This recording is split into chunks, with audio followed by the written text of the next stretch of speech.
Que por ejemplo yo creo que se está hablando como en vivo a la cámara para que la gente que está viendo como que se sienta que le están hablando a ella. Sí, pues. Esta una entrevista a lo mejor no es tan necesario, creo yo en mi mente.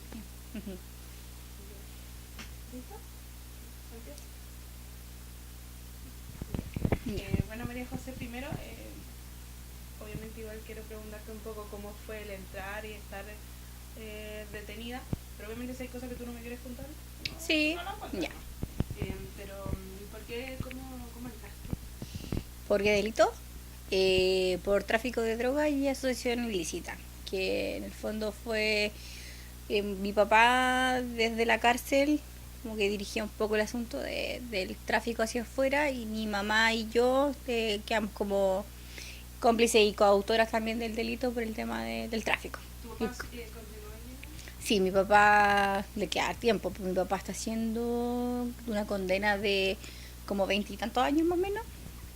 Bueno, veintitantos años como de esta condena que estamos todos nosotros involucrados, más otras que ha tenido anteriormente, porque igual ha sido reincidente, entonces le quedan como 20 años más o menos. ¿Y a ti la condena cuánto te dieron? 10 años y un día.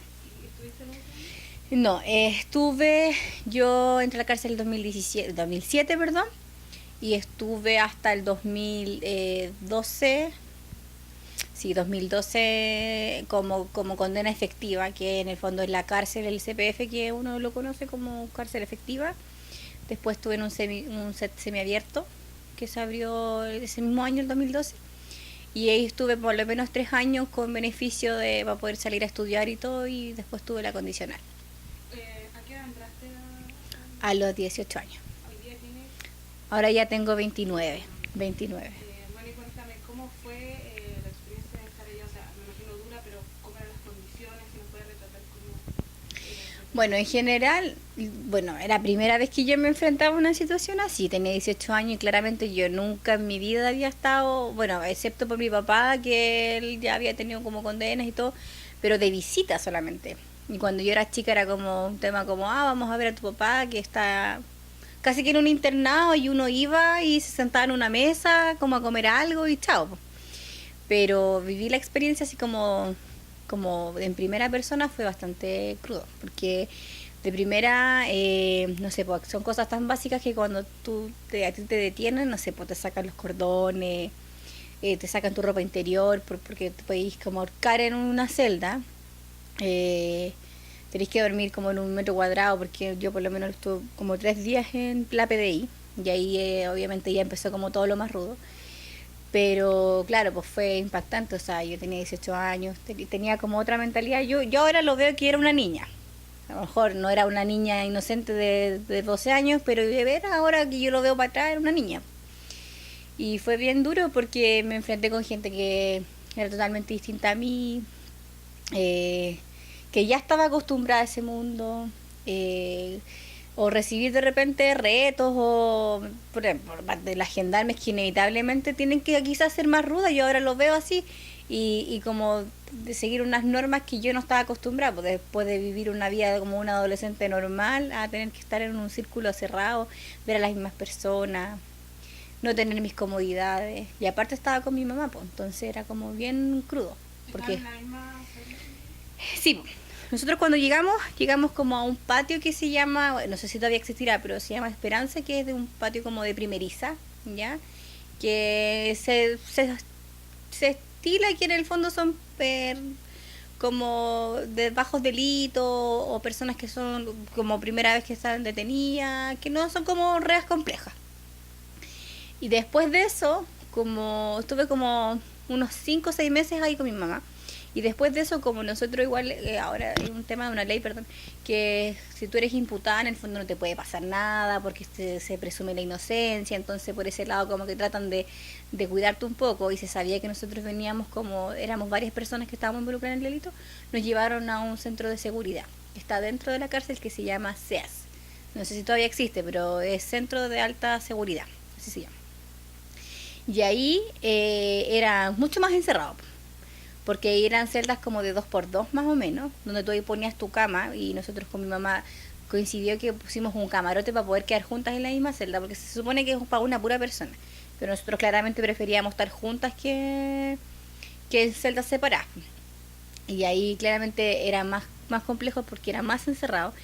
Ahí te encerraban a las 10 de la noche la puerta, que era la pieza, y quedaba ahí encerrado en una pieza de 2x2, hasta el otro día en la mañana, que te abrían la puerta como a las 6 de la mañana y tú podías salir, no sé, al baño, ciertas cosas y todo. Pero ahí éramos menos personas y eso igual ayudaba un poco a un poco la convivencia, porque tenías que lidiar con menos gente, te enfrentabas a menos cosas, pero estabas mucho más encerrada también. Después fueron a otro lugar, ¿no? Claro, primero estuvimos como 6 meses en el CEAS, en el Esperanza, que es el patio primeriza. Después tuvimos como 2 años en seguridad, mientras duró como nuestra calidad de imputada, que era como la presunción de inocencia y todo eso, mientras estuvimos en los juicios. Cuando ya como que nos condenaron a las penas efectivas en sí, ahí ya nos trasladamos nosotros a patios de conducta, ya, y que ahí donde tú vas a trabajar, donde tú vas a estudiar, según lo que tú quieras como hacer en ese tiempo que te queda de condena. Y me quedaban por lo menos 8 años, se supone, bueno, como 7 años y medio más o menos.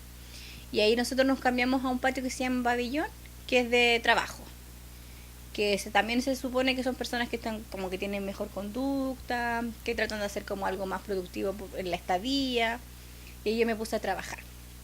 Ahí me puse a trabajar, trabajé como supervisora de un taller de ventanas, y porque como sabían que tenía un estudios, entonces, claro, no tenía grandes estudios, tenía mi cuarto medio y estaba en primer año de universidad, pero ya algo más o menos manejaba, no sé, pues cifras, algunas cosas, y me dejaron como control de calidad.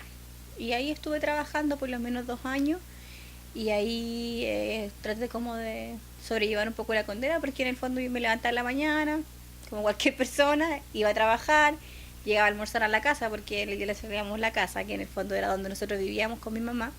Comíamos, después yo me iba a la jornada a la tarde a trabajar, llegaba en la tarde, me daba una ducha, veía un rato de tele. Trataba de hacer como mi vida diaria normal, entre comillas, pero encerrada. ¿Y tú veías las condiciones de hacinamiento, de inseguridad? Sí, o sea, yo dormía en un tercer piso. Estaba hablando de un camarote de 3 camas, ¿ya? Entonces, ya aparte por ese tema de que es raro que tú veas un camarote de 3 camas, y eso era a veces lo mínimo que tú veías. Nosotros primero estuvimos en una habitación donde habían 100 personas. Claramente no era una habitación de 2x2, era una habitación grande, como una casona, podríamos decirlo, pero éramos 100 personas que estábamos viviendo en un círculo cerrado, y es donde se separan por cortinas prácticamente los espacios. Tienes tu casillero, que en el fondo es como tu closet, y claro, o sea, miráis para el lado y una persona, miráis para el otro veía otra, y abajo tenía otra durmiendo abajo. Entonces era complicado. No teníamos baño de partida, en ese dormitorio no teníamos baño.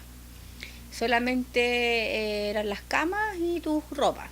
Entonces, si tú querías, no sé, si te presentaba una emergencia en la noche, tenías que hacer un tarro, tal cual, un tarro pipí, y si tenías ganas de otra cosa, tenías que gritar como en yegüecía a la puerta para que te pudieran abrir, porque no tenías más posibilidades. Que varias veces a uno le ha pasado, pues si yo estoy, ¿cuánto? Prácticamente 5 años, entonces en algún momento, no sé, pues comiste algo que te cayó mal, lo que sea, y tenés que aguantarte nomás, o ver la posibilidad de que te puedan abrir la puerta. ¿Y el trato de los gendarmes con ustedes? Mira, yo tuve varias experiencias, ¿sí? No te podría decir que recibí maltrato, que me trataron mal, que fui víctima, no. A veces sí, algunas eran más rudas que otras. A veces yo igual me sentía como vulnerable un poco, porque no sé, pues tú sientes que tú no mereces un trato malo. Uno siempre cree que no lo merece. Y en general yo no era una persona conflictiva, nunca fui de andar peleando o de andar mandándome condoros ni nada. Pero había casos y casos. No sé, cómo te puedes encontrar con una cajera del supermercado súper simpática que te saluda, te encontrás con otra que apenas te mire y hasta te habla golpeado. Entonces, pero igual dentro de todo encontré buenas personas que me ayudaron bastante. Y ahora contándome lo que me estabas diciendo de cómo conociste a la hermana Nelly, que ella te ayudó en el fondo a poder estudiar. Sí, pues la hermana Nelly, ella es la capellana de ahí de la cárcel de mujeres, y ella pertenece a una congregación que es la del Buen Pastor. Entonces ella como que me ayudó bastante en varios sentidos, o sea, más allá también de lo espiritual, porque yo era como de ir a misa todos los domingos. Bueno, yo soy católica, siempre fui católica, no fui católica cuando llegué allá, sino que siempre con mi mamá íbamos a las misas los domingos. Claramente no fanática, porque uno como que cuando está en el día a día no practica mucho la religión, sinceramente. Pero íbamos a las misas y todo y nos empezamos a conocer más. Y ahí ella, claro, pues me vio en mí que yo podía tener alguna posibilidad quizás de seguir estudiando, que a lo mejor no en ese momento porque igual era una condena grande, una condena de 10 años, que claramente no me iban a llegar y dejar salir. Y otra cosa que también quizás posiblemente cuando yo estuviera afuera podía encontrar alguna oportunidad para como cambiar mi destino, porque igual es difícil, pues si cuando uno, o sea, uno está adentro, primero no sabe cuándo va a salir. Cuando ya te dicen cuánto tiempo vaya a estar, ya, tú te haces una idea. Aún así tampoco sabes cuánto tiempo vaya a estar, porque uno nunca sabe lo que pueda pasar ahí adentro. Y cuando tú ya sales, tú no sabes qué vas a hacer. Entonces, era como un chance que yo tenía, una posibilidad de poder continuar mis estudios, de poder hacer algo más productivo cuando saliera. Y me ofreció el tema de una beca, y ahí empecé como yo a mentalizarme en trabajar, estudiar, y lo único que quería era hacer algo como productivo para poder salir. ¿Y cómo fue este proceso de obtener la beca y todo? Ya, fue bien complejo porque esto tiene que haber sido como el 2010, 2011, que me ofreció el tema de la beca, que ya se me estaba como, ya tenía mi condena como lista, en el sentido de que ya se sabía cuánto tiempo iba a estar y todo, entonces podíamos empezar como el tema de los descuentos, los beneficios por gendarmerito, eso. Y ahí yo me puse a estudiar durante un año facsímile, me traían mi hermano, ella misma se consiguió algunas niñas de la católica que me traían cosas. Y ahí me llevaban cosas para que yo estudiara para PSU y todo. Y estuve un año así, trabajando y estudiando en las tardes. Y di la PSU el 2011. Me fue bien todo el tema, saqué un buen puntaje, logré entrar a la universidad, porque la universidad mayor uno entra con por el proceso como todas las universidades. Pues. Entonces, entré todo. Me costó pensar también en qué carrera estudiar, porque estaba entre dos muy distintas. Ingeniería civil industrial, nada que ver, y obstetricia, que fue finalmente lo que estudié.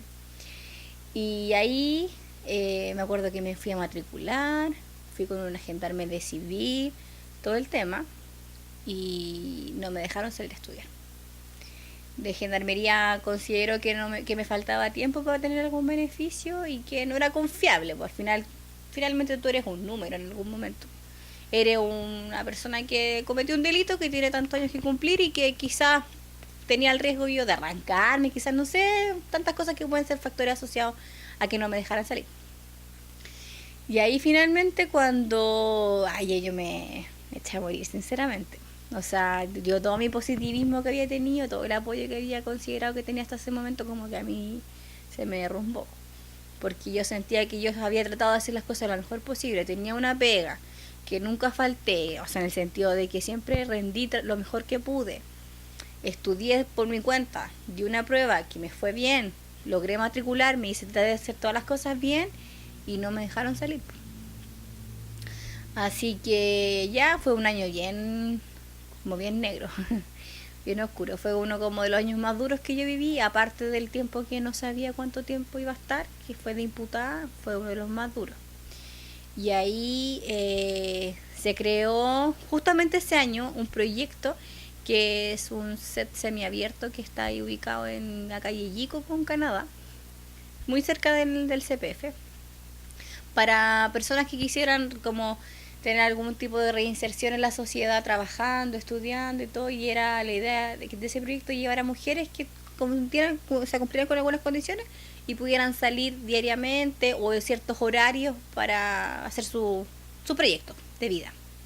Y yo postulé, pues obviamente era una de las personas que como pioneras entre comillas para postular, porque mi intención siempre fue poder estudiar. Pero claramente eso era un proyecto grande porque había que haber una infraestructura, me imagino que todo lo que implica la logística para crear eso, y fue todo ese año que se creó, mientras se hacía el tema del recinto y todo. Y en diciembre del 2012 Claro, en diciembre del 2012 se inauguró este centro. Y ahí a mí me trasladaron, porque tampoco me querían trasladar, ni en un principio.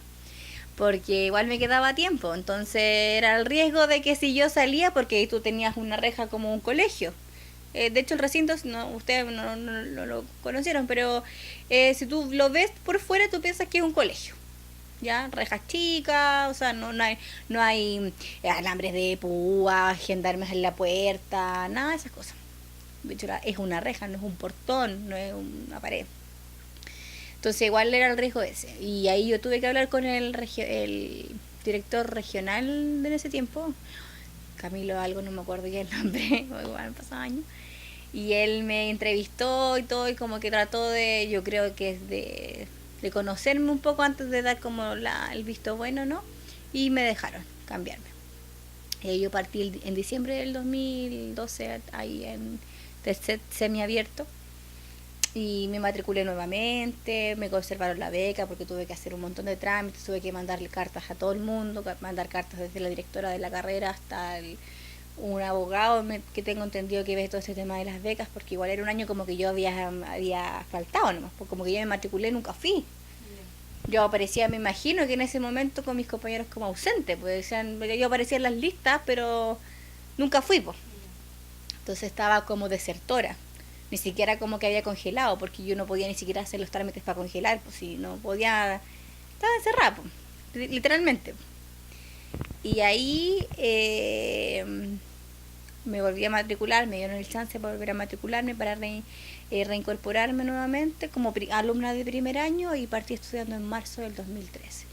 Desde diciembre a marzo estuve trabajando porque nosotros ahí nos desempeñábamos haciendo labores de aseo industrial. Entonces hacíamos aseo en distintos recintos y todo, de mismo gendarmería, en oficina y esas cosas.